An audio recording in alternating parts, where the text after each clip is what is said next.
Hello, I'm Dr. Dipanshu Gurdnani. I'm a consultant in ENT and head and neck surgery at Narayana Multispeciality Hospital, Jaipur.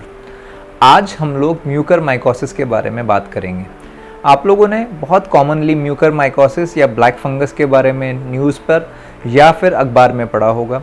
ये बहुत ही common बीमारी हो गई है आजकल। हम लोग आज म्यूकर माइकोसिस के बारे में जानने की कोशिश करेंगे।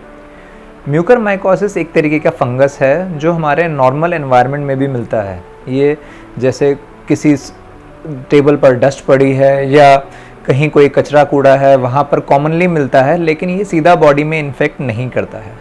म्यूकर माइकोसिस का जो इन्फेक्शन है वो नॉर्मली उन पेशेंट्स में होता है जिनकी इम्यूनिटी कम है। ऐसे पेशेंट्स जैसे कि डायबिटीज़ वाले पेशेंट्स हो गए, किडनी डिजीज़ वाले पेशेंट्स हो गए, या वो पेशेंट्स जिन्हें लॉन्ग टर्म तक कोई स्टेरॉइड या ऐसी दवाई चल रही है जिससे उनकी इम्यूनिटी पर असर पड़ रहा है। अब आपका सवाल ये होगा कि आजकल के टाइम में कोविड के दौरान इतने सारे म्यूकर माइकोसिस या ब्लैक फंगस के पेशेंट्स क्यों मिल रहे हैं?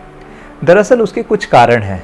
पहली चीज़ ये कि एक अनजुडिशियल यूज़ ऑफ स्टेरॉइड्स हो रहा है, यानी कि पेशेंट्स को बहुत ज़्यादा स्टेरॉइड्स दिया जा रहा है क्योंकि कोविड की डिजीज़ की वजह से कई पेशेंट्स में साइटोकाइन स्टॉर्म नाम की एक दिक्कत होती है, जिसकी वजह से बॉडी में सडन इन्फ्लेमेशन का सर्ज यानी कि सूजन का सर्ज आता है।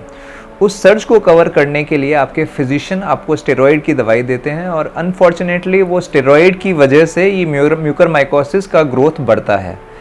ये उन पेशेंट्स में ज़्यादा होता है जो ऑलरेडी डायबिटीज़ के पेशेंट्स होते हैं और उन्हें स्टेरॉइड दिया जाता है तो उनकी शुगर सडनली शूट अप करती है, जिसकी वजह से उनमें दिक्कतें ज़्यादा होती हैं।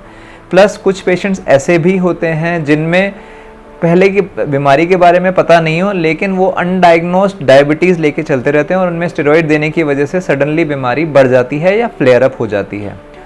कोविड के केसेस में हाई फ्लो ऑक्सीजन देने की वजह से नाक के अंदर की जो स्किन है वो सूख जाती है, उसमें क्रस्टिंग हो जाती है। वो भी म्यूकर माइकोसिस का एक ब्रीडिंग ग्राउंड है। इस वजह से म्यूकर माइकोसिस के जो केसेस हैं आजकल काफ़ी बढ़ते हुए हम लोग देख रहे हैं। म्यूकर माइकोसिस के सिम्टम्स की हम लोग बात करें तो पहला जो सिम्टम होता है वो ये होता है कि मरीज़ को नाक के अंदर स्टफीनेस लगती है। ऐसा लगता है कि नाक मरीज़ को भरी भरी।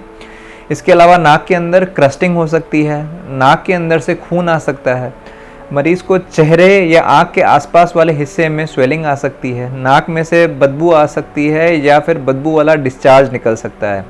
ये सब ऐसे साइंस हैं जो हमें गाइड करते हैं कि मरीज़ को म्यूकर माइकोसिस की शिकायत हो सकती है। कुछ केसेस में ये जो बीमारी है कॉम्प्लिकेटेड हो जाती है, जैसे कि बीमारी कभी कभार आँख में चली जाती है जिससे मरीज़ को देखने में दिक्कत होती है, धुंधला दिखाई देता है या फिर एक ही चीज़ डबल दिखाई देती है। ये भी कुछ साइंस हो सकते हैं म्यूकर माइकोसिस के। कई बार कुछ केसेस में ये जो बीमारी है वो दिमाग के अंदर भी जा सकती है। उसके लिए भी बहुत सारे सिम्टम्स मरीज़ प्रेजेंट कर सकता है, जैसे कि दौरे पड़ना, घबराहट होना, चक्कर आना, मरीज़ को उल्टियाँ आना बार बार। तो ये सब कुछ सिम्टम्स हैं जिन्हें हमेशा हमें ध्यान रखना चाहिए, स्पेशली वो पेशेंट्स जो इनका या तो कोविड का इलाज हो चुका है या फिर जिनका ऑलरेडी कोविड का इलाज चल रहा है। म्यूकर माइकोसिस के ट्रीटमेंट की हम लोग बात करें तो ये जो ट्रीटमेंट है दुनिया भर में एक ही तरीके से किया जाता है। पहली चीज़, क्योंकि म्यूकर माइकोसिस एक फंगस है वो अंदर गलाव पैदा करता है, अंदर की हड्डियों को, मांस के टुकड़ों को ये गला सकता है।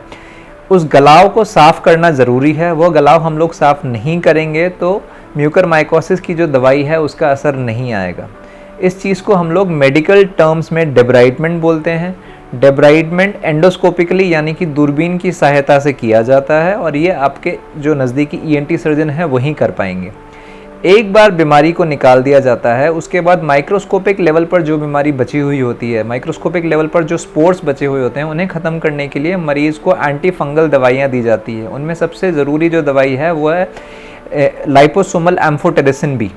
एम्फोटेरिसिन बी एक ही ऐसी दवाई है जिसका इस ब्लैक फंगस पर असर आता है, पर दिक्कत यह है कि एक तो ये एम्फोटेरिसिन बी का जो ट्रीटमेंट है काफ़ी महंगा है। एक मरीज़ को लगभग 50 के आसपास इंजेक्शन लगाए जाते हैं। 14 दिन तक मरीज़ का जो इलाज है वह चलता है। एम्फोटेरिसिन बी से कभी कभार मरीज़ की किडनी पर भी असर आ सकता है, पर वह असर हम लोग हॉस्पिटल सेटिंग में ही मरीज़ को एडमिट करके इंजेक्शन देते हैं तो हम लोग वो वाला असर को कवर कर पाते हैं। इसके अलावा एक बार मरीज़ का 14 दिन का एम्फोटेरिसिन बी का कोर्स पूरा हो जाता है तो मरीज़ को स्टेप डाउन थेरेपी दी जाती है। उसमें पोसाकोनाजोल या ईसावोकोनाजोल नाम की दवाइयाँ दी जाती हैं जो कि मरीज़ की लगभग 3 महीने तक चलती हैं। अब बहुत सारे पेशेंट्स और रिलेटिव्स हमसे ये सवाल पूछते हैं कि म्यूकरमाइकोसिस से बचा कैसे जाए। म्यूकरमाइकोसिस की जो सबसे बड़ी जड़ है वह है कि शरीर में शुगर की जो मात्रा है वह ज़्यादा होना। अगर आपके पेशेंट को या आपको कोविड की दवाई चल रही है तो हमेशा अपने डॉक्टर से पूछकर जो स्टेरॉइड का डोज है उसे मॉड्यूलेट करें। अगर आप डायबिटिक पेशेंट हैं तो रेगुलरली आपको अपने जो शुगर के लेवल्स हैं वो कंट्रोल में रखने हैं, क्योंकि आपको जो कोविड की दवाई दी जाएगी उससे आपकी शुगर की मात्रा बढ़ने के चांसेस रहेंगे। तो हो सकता है टेम्परेरीली आपके डॉक्टर आपकी दवाई इंक्रीज़ करें।